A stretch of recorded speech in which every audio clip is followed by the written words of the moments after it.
Up yours! Get out of the way! Cat say he gonna be here, he should be here. Open it up. Shaft's his name. Shaft's his game. Cat say he gonna be here, and he ain't.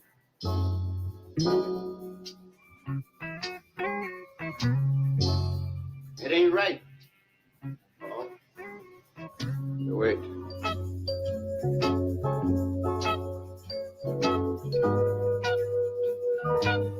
That's some cold shit. Throwing my man Leroy out the window. Just picked my man up and threw him out the goddamn window. Listen, Snow White. Me and you gonna tangle sooner or later. Why don't you stop playing with yourself, Willie? You ain't gonna do shit. Shaft's his name. Shaft's his game. Hey, man, I don't know no Ben Buford. Funny. Oh, that Ben Buford. We're gonna take it out of your ass, Pip.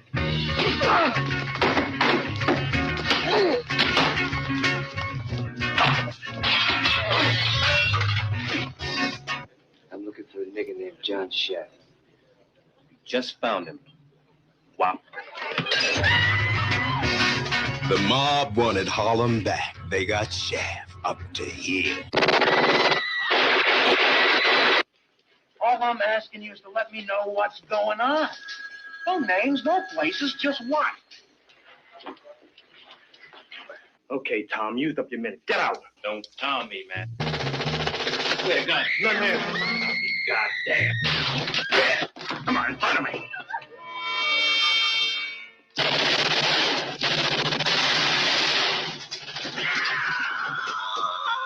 You want to play your super heavy black number? I'm going to play mine. We can nail your tail for manslaughter on what we got on you right now. Right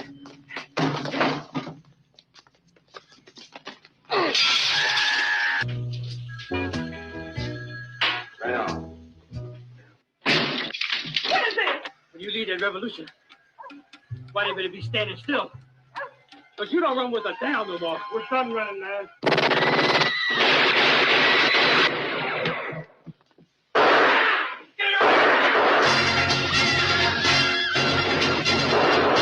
Shaft. Hotter than Bond, cooler than Bullet.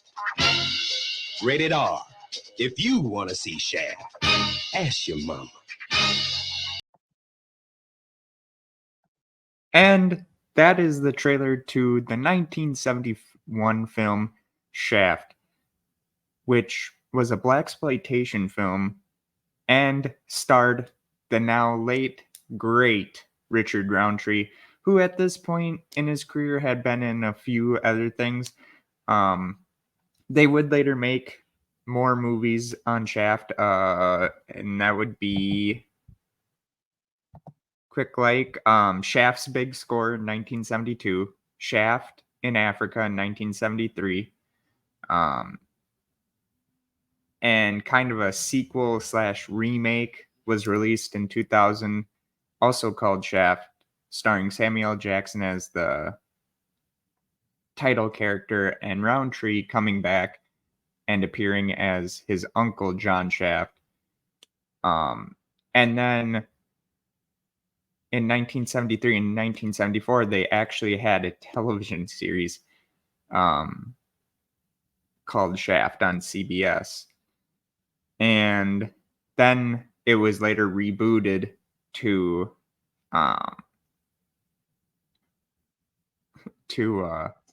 where John Shaft had a son. And Roundtree and Samuel L. Jackson would reprise their roles, and Jesse T. Usher would portray J.J. Shaft, the son of Jackson's character. Roundtree's character would no longer be the uncle, but Samuel L. Jackson's John Shaft character's father, John Shaft Sr. And what this movie did for not only one, the black community, and two, for blaxploitation films, is that it showed, which I kind of have, kind of a mixed baggage on this because they claim that Richard Roundtree is the first black action star. But if you go back to Night of the Living Dead, Dwayne Jones, even though it's an indie film / horror, I would still consider him more of an action star, or the very first one maybe. And you know, it's open to interpretation. You can have whoever you want in that role. But to me, I think honestly Richard Roundtree does kind of deserve it a little bit more because Night of the Living Dead was such an indie film, and Shaft, which was released back in the early 70s, was actually produced by a bigger company and probably had a bigger hoopla to it than just, you know, what Night of the Living Dead had. And, you know, I'm not confusing both of them. I'm just using both of them as examples. And so with Shaft, pretty much the basis of the movie is that Shaft is a private detective who has to stop a mob war that's coming to Harlem. One of the main, I guess you could call them villains in the movie, has his daughter kidnapped by a bunch of Italian mobsters. And the guy enlists the help of Shaft. So Shaft goes on the look for Bumpy, who is the ones that had his daughter kidnapped. Shaft ends up going on a wild goose chase trying to find her, you know, trying to find out where she is. You meet another character by the name of Ben Buford, who is a black militant leader who is enlisted for help by Shaft to try and figure out where she's at, where the kidnapped daughter is. And later on in the movie, we find out where they are. Shaft gets shot pretty badly, and then he's like, hey, you know, we need more guys because we're going to take on these guys. So the movie ends with Shaft victorious, and he calls the police captain or sergeant and says, hey, you know, or lieutenant, that's right. He says, hey, you know, it's your mess to clean up, hangs up the phone, and then the song Shaft by the late, great Isaac Hayes plays, which it plays early in the beginning of the film too, but at the end, it's kind of like, what a cool way to end a movie, you know? It's kind of like Superfly's song, Superfly, where it happens at the end of the movie. And so I definitely have to say I was a big fan of the blaxploitation films. We also had the Aussie exploitation films later on, also in the decade of the 70s and 80s. But the blaxploitation films, to me, it wasn't white against black BS. It was, you got to see a whole new cast of characters and ideas. That's all it was. And yeah, there's going to be people that are probably going to get offended by me saying that. But you know what? Honestly, that's the way it should be.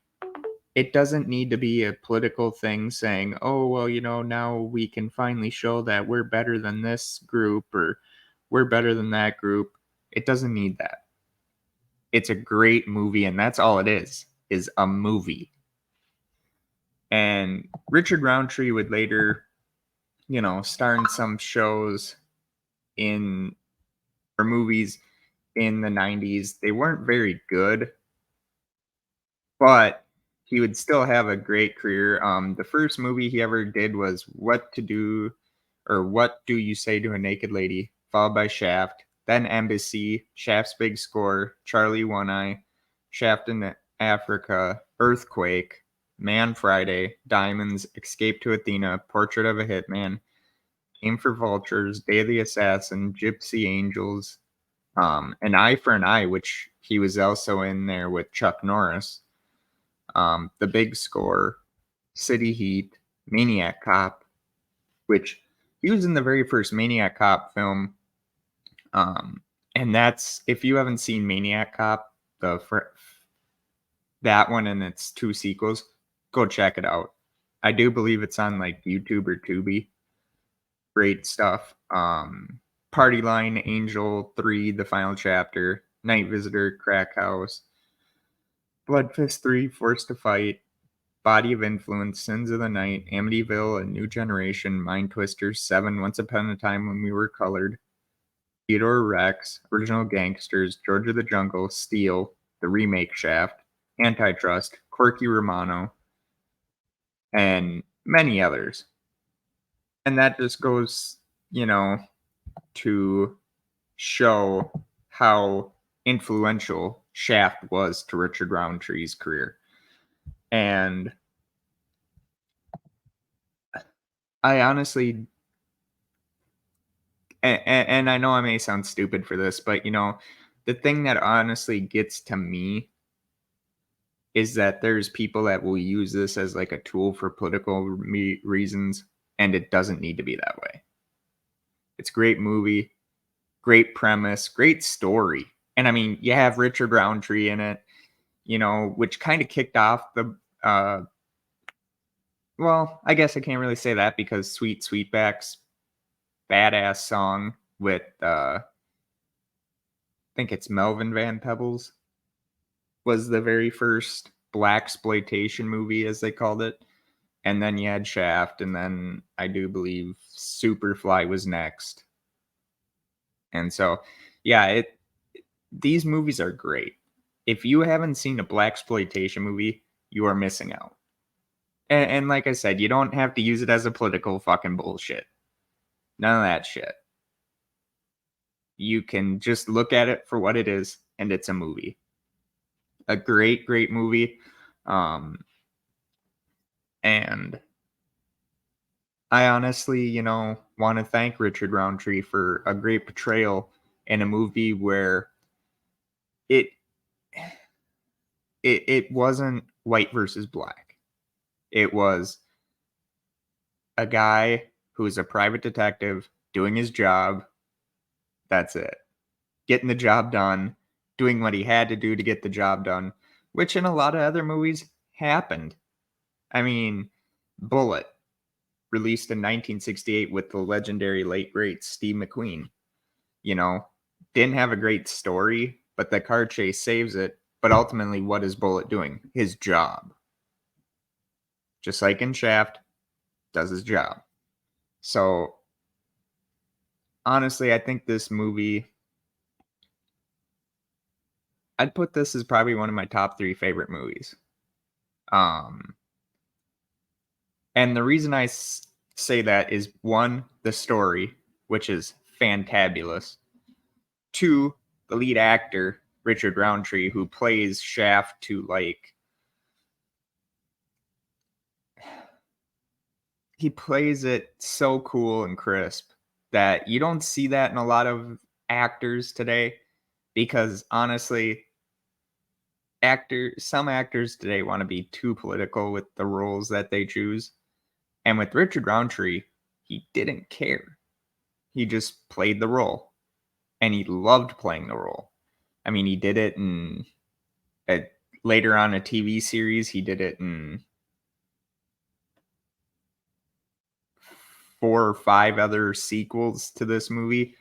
I mean, honestly, if he didn't, why would he have done all those? And that's the thing.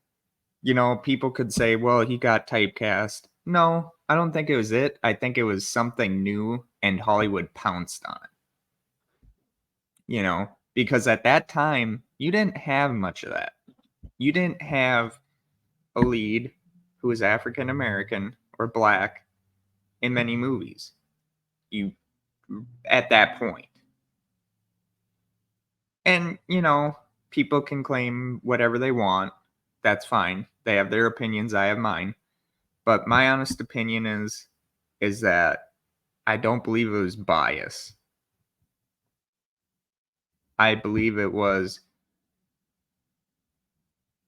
it had been so written into movies that, the black person was supposed to be the bad guy.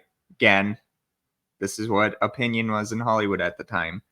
And when Dwayne Jones was in Night of the Living Dead, I think it kind of said, hey, you know what? What if we did something different? And then, of course, it opened up so many doors for black actors with Shaft that you had Pam Grier, who is an amazing actress. She starred in a lot of blaxploitation films, even had a career revival with Quentin Tarantino films later in the 90s. So Shaft, to me, and this will be my closing argument on this, Shaft to me isn't political. It's not saying blacks are better than whites are better than blacks. It's not saying any of that. What it's saying is that, you know what? This movie is just not only a movie, but it's an action movie. It's got everything you would want in a film built on action. Get rid of the political stereotype bullshit, the political tone, whatever people are going to try and use this as, and just enjoy the movie. That's all I got to say on this. And if I was to rate this movie, if it was out of 5, I'd give it a 4 out of 5. But if it was out of 10, I'd give it a 9.5 out of 10. Because this movie, the pacing is great. The characters are well fleshed out. The story is well fleshed out. The songs or the music in the film, great. And so I'll leave you with that. Hope you all enjoyed my review of Shaft. Sorry if it was a little bit too rushed. Just been dealing with some stuff going on lately, so hopefully you all enjoyed.